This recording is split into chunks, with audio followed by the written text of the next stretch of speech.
So let's bring you our Gravitas exclusive. The fighting entered its 6th day today as Turkish television was airing footage of an Armenian drone being shot down. Armenia's president, Dr. Armen Sarkisyan, sat down for an interview with WION. In a clear message to the international community, President Sarkisyan blamed Turkey for triggering the conflict. He said Turkey joined the war to bully Europe and to hold it hostage. Here's an excerpt from that interview.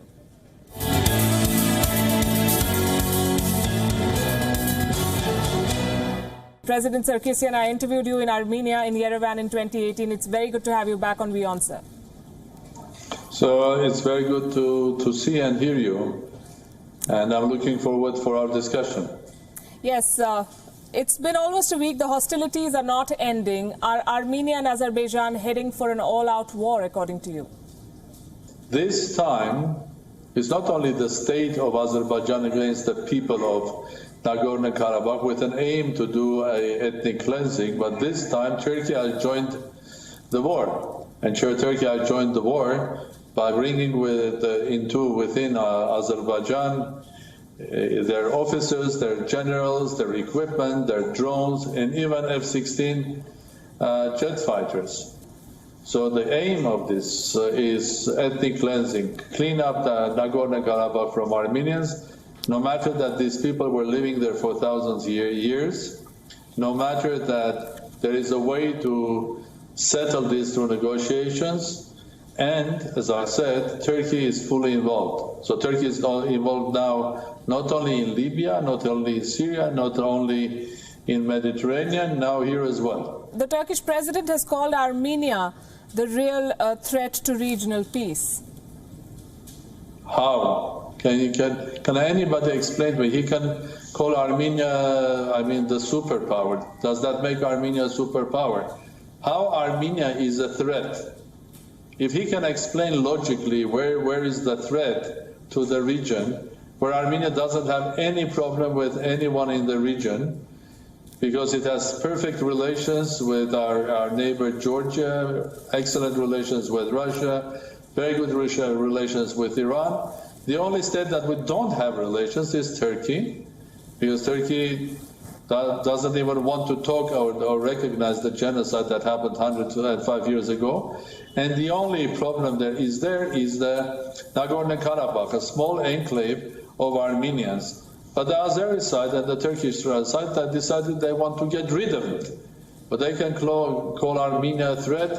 Well, it's not the first time. I think President Erdogan is calling this or that. They call something in Libya, they call something in Iraq, they call something in Syria. They always find a reason to get involved. So I think I completely deny I don't agree at all what President Erdogan is saying. Right. Armenia is not a threat, but Turkey is a threat to the whole region now. Who has planned this? You're saying it's a planned thing. Who has planned this? It is planned by Azerbaijan and Turkey. What's in it for Turkey? What's in it for Turkey? Well, several things. Of course, they can give this the virtual reasons why they are entering there, but the reality is, I'll give you the reasons why. These are opinion of many analysts, reporters, or journalists, or political analysts. First of all, is to tell to Azerbaijan, you cannot resolve this issue. We come there and we help you. We resolve the issue. Secondly, to give a lesson to Armenians and saying, don't even mention what happened 105 years ago, because we are not going to recognize the genocide of Armenians, and if you don't behave well, you can see what will happen. So it's showing Armenians their might in order to frighten Armenia, Republic of Armenia. Third, I think they are now in Azerbaijan, and I have a question. Whenever the war will over, will they leave Azerbaijan or they will stay? So by staying there, they will have tremendous influence on Azerbaijan.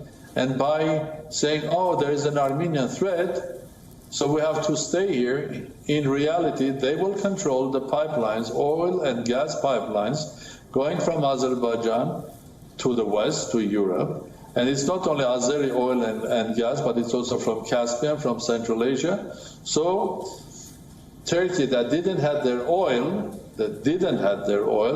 they were consumers of oil, they were clients to buy oil. Now they are going to be the ones that will control the oil that goes to Europe. And Europe will become a hostage in front of them. So what is the reason? Why on earth Turkey has gone into conflict with Greece and Cyprus? Why on earth they have what is their interest? What is their reason being in Libya? And so on. So I think the Armenia is not fighting anywhere, any of these countries.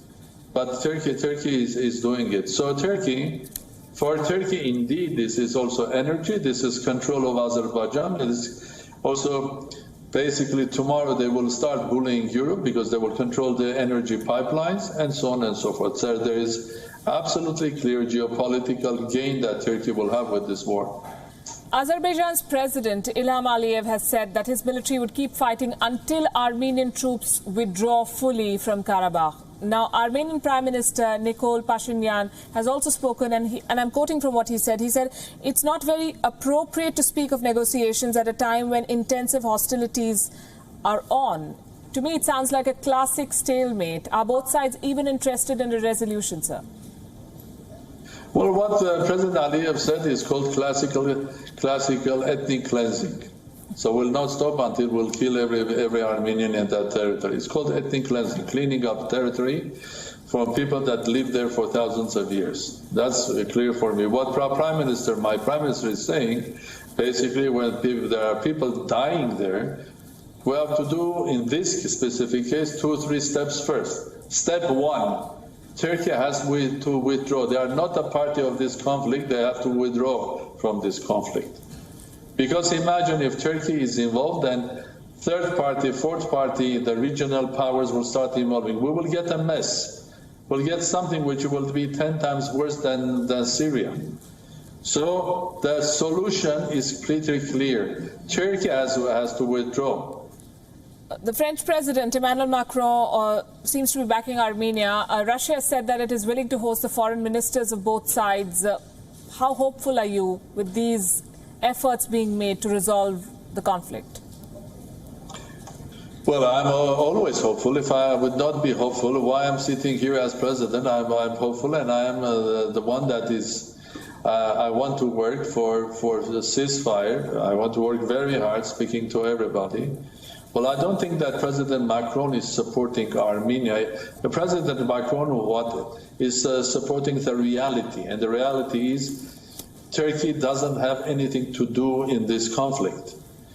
I respect President Putin's offer and Russia's offer. I think the Armenian side of Nagorno-Karabakh and Armenia will always be ready if there will be further steps, and the Azeri side will be saying we will be ready for negotiations. I think we were a part of negotiations. We never denied that we don't like the negotiations or were unhappy with negotiations. We didn't deny negotiations.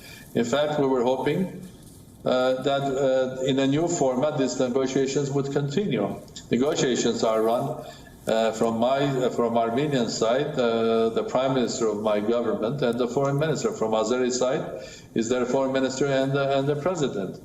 So any negotiation on this complicated subject is always complex. Maybe you are happy with negotiations, maybe you are not happy, maybe you are happy with the negotiators. It takes time, and you have to be honestly believing that your solution could be found through dialogue, because negotiations is not only negotiations, it's building up trust. But the moment you break it, start a war, I think that trust goes back to 30 years back. You've also urged the international community to intervene, and you just told us that this could be worse than Syria if there is no timely intervention. But is the world giving this conflict its due attention? Because there are too many distractions. America is busy with an election. Turkey and Russia have too much on their plate, as you've also mentioned. Europe has Brexit and the Eastern Mediterranean tension. So who is going to intervene? Well, exactly. I think that your logical sentence was absolutely beautiful, except the fact that you are saying that Turkey is busy. Turkey is the creator of this conflict. So if you take out Turkey from your logical sentence, yes, indeed, the United States is going through presidential elections, so it will be very difficult to have their attention. Yes, indeed, Russia has its own problems, be that in Ukraine or with Belarus or maybe others. Yes, indeed, everybody is suffering from COVID. Yes, indeed, Europe is very busy with the UK's departure, which is creating more questions rather than solutions, and so on and so forth, and plus the COVID, and plus the economic difficulties of everybody. That is why this moment was chosen by Turkey and Azerbaijan to attack, because they know that the international community is so busy, so they can do whatever they like. They can behave like I don't know. They can bring terrorists to a terrorist and jihadists into this picture. They can bring their army from Turkey, and then the international community will try to intervene. But as you said, because everybody is busy, the needed pressure will not be enough. That was their calculation. There's only one thing that they didn't calculate, that people of Nagorno-Karabakh have been fighting for thousands of years for themselves. So they are not going to give up. President Sarkisian, thank you very much for being with us on WION. Thank you very much. It was nice to hear your voice. Thank you for watching Gravitas on WION's YouTube channel. If you want to stay up to date with what's happening around the world, then subscribe to our channel and don't forget to like and share. Thank you very much for watching WION. World is One.